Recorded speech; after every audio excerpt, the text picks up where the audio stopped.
In the summer of 1587, Governor John White led over 100 settlers to Roanoke Island, a remote outpost on the Virginia coast. The colony was meant to be England's first permanent foothold in the New World. Every wave that hit our ships reminded me how fragile hope is, John White said, standing on the deck. We are far from home, yet we carry the dream of a kingdom in our hands. Protect yourselves, for this land is beautiful and deadly. Settlers disembarked, carrying supplies and children, eager to start their new lives. The Atlantic breeze carried both promise and foreboding as the colony began. Settlers began constructing homes, fortifications, and farms. Crops failed. Conflicts with local tribes threatened survival, and mysterious disappearances began almost immediately. I fear the land is not ours to tame, a settler whispered. The forest watches us. Governor White sailed back to England for supplies, leaving the settlers under the leadership of Ananias Dare. Weeks turned into months, and political tensions delayed White's return. The settlers struggled to survive. We must endure, Ananias Dare told the group. The men who left us believed in our courage.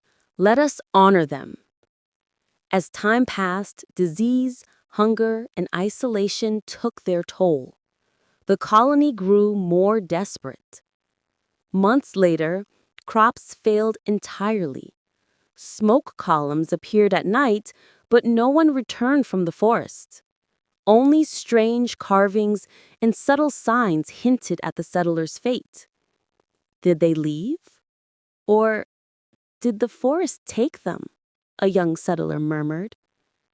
The land itself seemed to conspire against them, hiding the colony from the eyes of the world. When White finally returned in 1590, the colony was gone. Only a single word carved into a post remained: CROATOAN.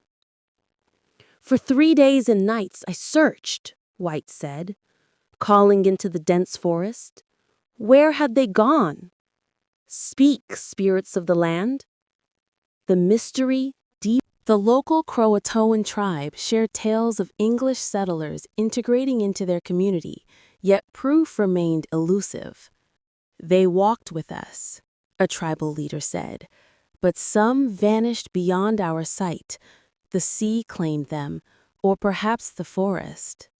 White began to piece together the possibility that the settlers had not disappeared, but transformed into something new, a blending of cultures and survival strategies. Fragments of settlers' belongings washed ashore, carved tools, small personal items, and hints of English craftsmanship. Each piece speaks, White whispered, examining a delicate spoon and a fragment of pottery. Yet none tell the whole truth. The artifact suggested that some settlers may have moved inland or integrated into local tribes. John White discovered coded marks carved into trees and fences, possibly left as warnings or maps by the settlers themselves. These marks, I must decode them, White said.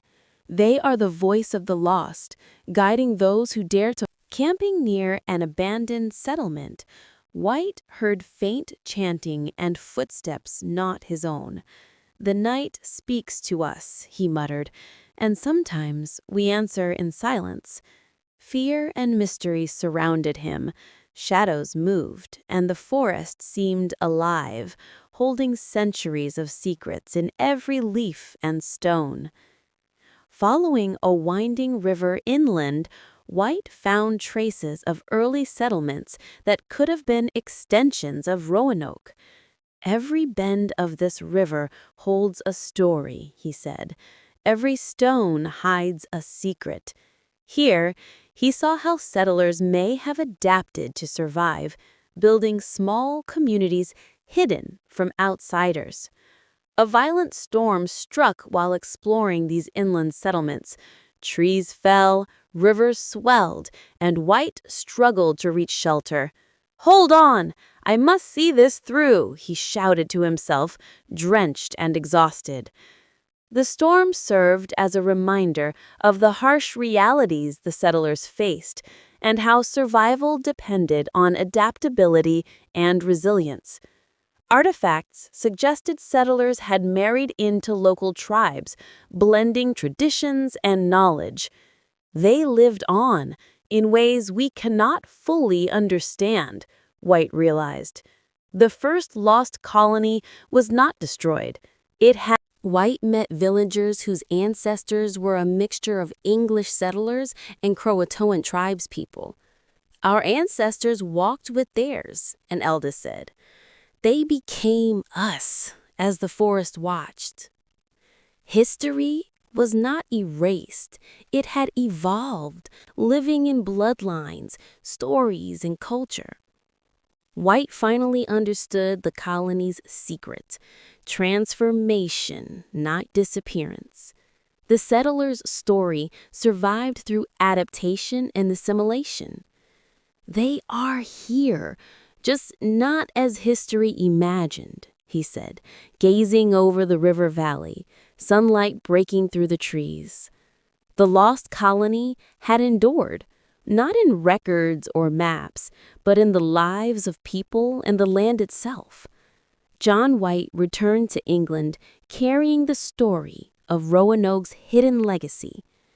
History is not only what we write, it is what survives quietly in the lives it touches. Generations would carry this story quietly, the first lost colony becoming a legend, a bridge between two worlds.